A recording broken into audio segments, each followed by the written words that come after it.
নমস্কার বন্ধুরা, প্রিয় ফুড কিচেনে তোমাদের সবাইকে স্বাগতম।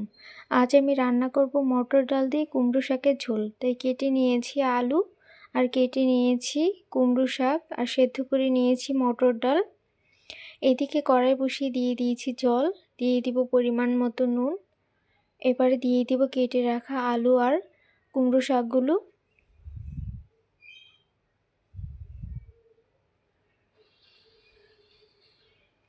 এবারে এগুলো একটু নেড়ে চেড়ে ঢাকা দিয়ে দিব।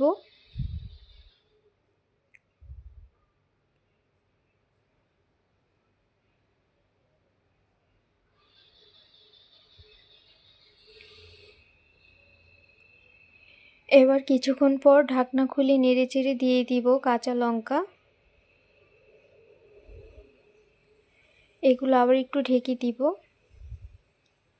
দেখো বন্ধুরা, শাক আর আলুগুলো সেদ্ধ হয়ে গেছে। এবারে দিয়ে দিচ্ছি সেদ্ধ করা মটর ডাল।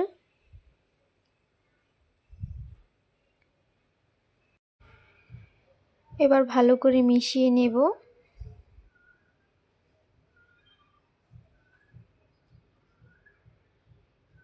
দিয়ে দিব অল্প করে হলুদের গুঁড়ো।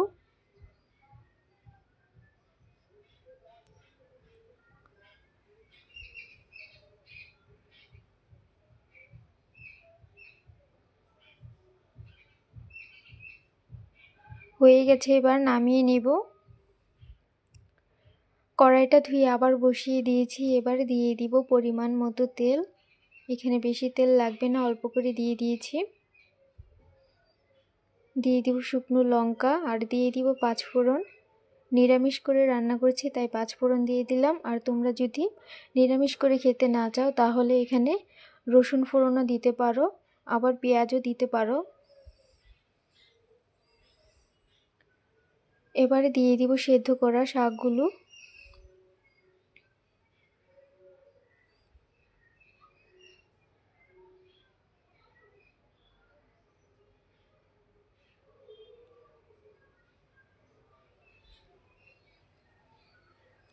এবারে দিয়ে দিব স্বাদ মতো একটু চিনি, একটু ধনেপাতা থাকলে দিয়ে দিবে। আমার কাছে ছিল না তাই দিতে পারিনি। ধনেপাতাটা দিলে আরও খেতে বেশি ভালো লাগে। আলুগুলো একটু ভেঙে চড়ে দিচ্ছি, তাহলে খেতে ভালো লাগবে। বন্ধুরা, ভিডিওটি ভালো লেগে থাকলে অবশ্যই চ্যানেলটি সাবস্ক্রাইব করে রাখবে আর লাইক কমেন্ট শেয়ার করতে ভুলবে না। এভাবে নিরামিষ দিনে কুমড়ো শাকের ঝোল রান্না করে খেয়ে দেখবে, অসম্ভব ভালো লাগে খেতে। হয়ে গেছে, এবার নামিয়ে নেব।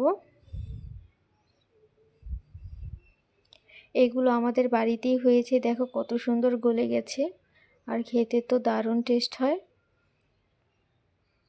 দেখো বন্ধুরা, নামিয়ে নিয়েছি। কতটা সুন্দর হয়েছে আর খেতে তো অসম্ভব টেস্ট হয়েছিল।